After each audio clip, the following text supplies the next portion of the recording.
Greetings. Today we are going to continue our study with the book of John with these disciples. These were some of the first disciples. They lived with Jesus in the same area of Capernaum. All right, that was the area where Jesus started with his ministry and he moved there. Now, when you're reading this and Jesus calls his first disciples, realize that Andrew and Philip, Jesus called them to come and follow me. Well, immediately, what happened? These guys, Andrew, his brother, was Peter. And so when Jesus called Andrew, what did he do? Immediately went and got his brother.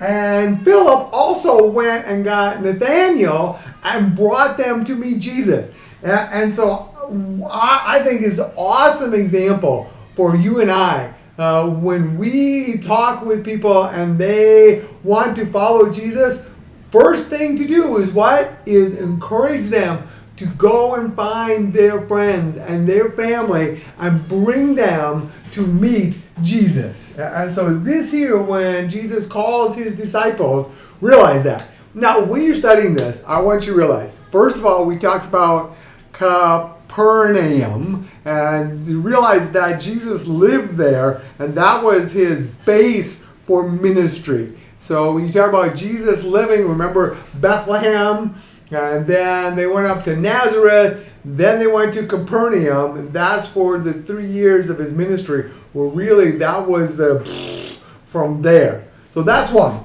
Secondly, when Jesus calls these disciples, because they were in the same area, they knew Jesus. They saw him in the synagogue. They weren't strangers that Jesus, oh, hey, yeah, you don't know me, come on. No, Jesus had a relationship with them, and now he was asking them, come and do more. Again, when you're reading this, how many disciples with Jesus? Often people say, well, there was 12.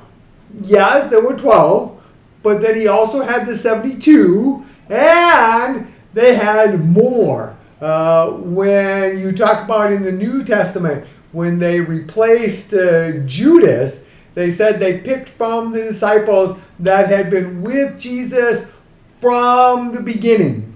And so realize that when Jesus calls the 12, it wasn't only the 12. They were the foundation. They were the top. But then there was down with the 72. And then there was more. And so Jesus called a lot of disciples to come and follow with him.